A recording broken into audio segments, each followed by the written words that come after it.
승리를 맞았어요. 허디 注意看，眼前这个日本人太嚣张，竟然在擂台上扭屁股挑衅中国小伙，上了擂台也不老实，跟个猴子一样上蹿下跳，看样子是没把他的对手贺楠楠放在眼里。就这还不算完，还直接跳上笼子提前庆祝胜利。这并不是简单的没把中国选手放在眼里，是根本没把中国选手当人来看。然而中国选手贺楠楠就在一旁静静的看着，其实心中的怒火早就抑制不住了。要不是有比赛规则的限制，贺楠楠早就上前打了日本人2耳刮子。反观日本狂人的嚣张行为还在继续，举起双手就开始品尝他的胳肢窝，变态，实在是太变态了。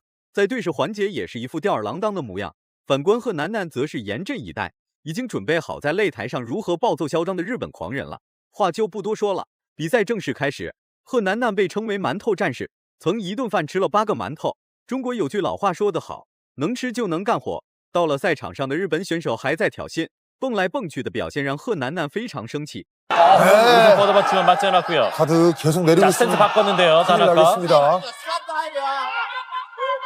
没关系，没关系。来着吧，哎，多说一点。太嚣张了！面对如此嚣张的日本狂人，贺楠楠则是选择用魔法攻击魔法。此时的贺楠楠随时都有 KO 田中大佐的可能。贺楠楠的重拳已经准备就绪，然而日本选手的嚣張行为还在继续。 불꽃 타격! 네. 괜찮다라는 다이사쿠 똑같이 포즈 요청을 허난나 선수입니다. 멈춰! 갑니다. 경기 외적으로 볼거리가 많을 것 같은데요. 오늘 그렇습니다. 경기는.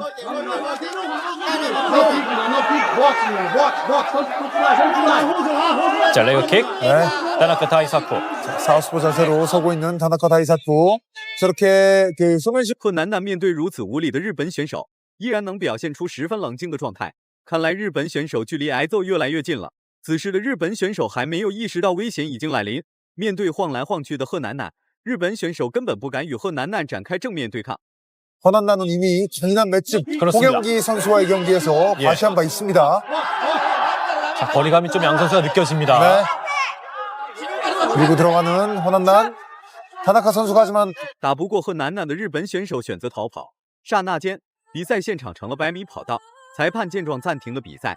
贺楠楠对付这种没有武德的日本选手，本身就有很大的压力。打赢了还好，真要是一不小心输了比赛，那么贺楠楠将会迎来铺天盖地的谩骂声。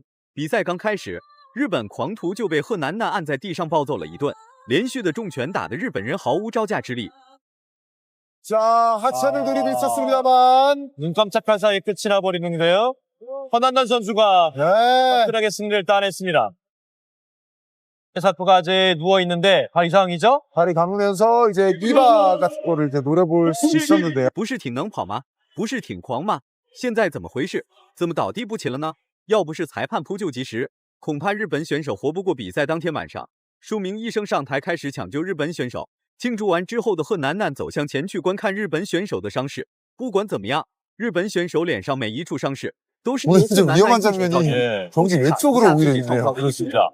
자, 여기서 하체 관절기 시도 하지만 허난난이 중심 딱 잡았고 그다음에 이제 허난난 선수가 1라운드 아주 慢动作中可以看出，贺楠楠打出的每一拳都带有个人恩怨，打得又准又狠又稳，每一拳都精准命中了日本狂人的脑袋。这还不算太惨。 接下来这位日本选手才是年度最惨，直接被中国选手的重拳打入深度昏迷，就连医生都束手无策，必须抬走送往抢救室进行抢救。酿造这一起事故的中国选手叫张立鹏，4战4胜4次 KO 的张立鹏可不会惯着日本人，敢来中国发起挑战。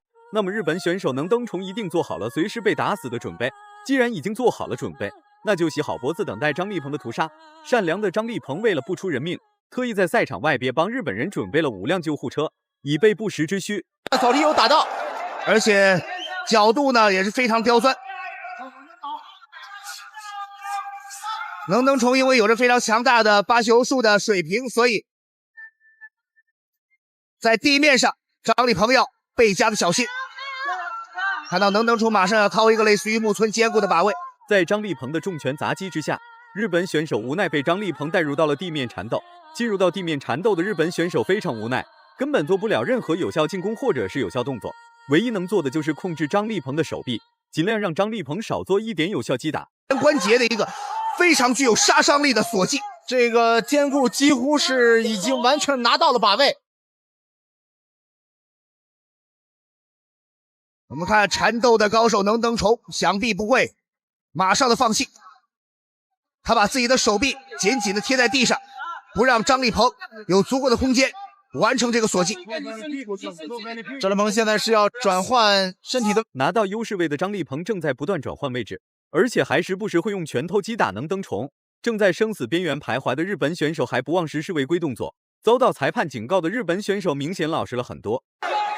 张立鹏可能是要施展一个十字固的技法，还是要拿这个木村锁。哇，非常快速的起桥，非常快速的承起，非常快速的承起。现在张立鹏是完全承骑在了对方的胸上。我看到张立鹏常年的缠斗训练，张立鹏所实施的骑胜位已经成型，除非能登虫是个神仙，不然很难挣脱张立鹏式压制。此时此刻的张立鹏随时都会对日本选手实施一套砸拳，不知道日本选手能不能顶得住，干扰张立鹏的进攻。肘击，再次的肘击。Go action！ 砸拳，非常重的地面砸拳。我们看到处于下位的能登虫非常强烈的起桥，但是没有能让自己摆脱这种不利的局面。张立鹏刚才想长时间的反抗让日本选手丧失了很多体能，一旦体能消耗完毕，那么张立鹏的机会就来了。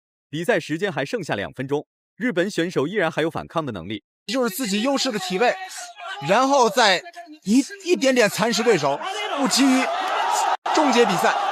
现在张立鹏完全掌握了场上的控制。张立鹏刚刚把自己的承袭位置挨到多次重击的人，日本选手已经不行了，再打下去恐怕要出人命了。裁判认为躺在地上的日本选手的还有反抗动作，并没有第一时间制止张立鹏，其后酿成了一场擂台事故。能虫的场外的指导也是抛出了白毛巾。张立鹏再一次在昆仑决的赛场夺得了胜利，仍然保持连胜的势头。但是同时我们也是非常关心，现在还是在张立鹏兴奋的同时，日本选手的状况已经不容乐观，躺在地上一动不动，要不是还喘着气，裁判当即就会宣判日本选手死亡时间。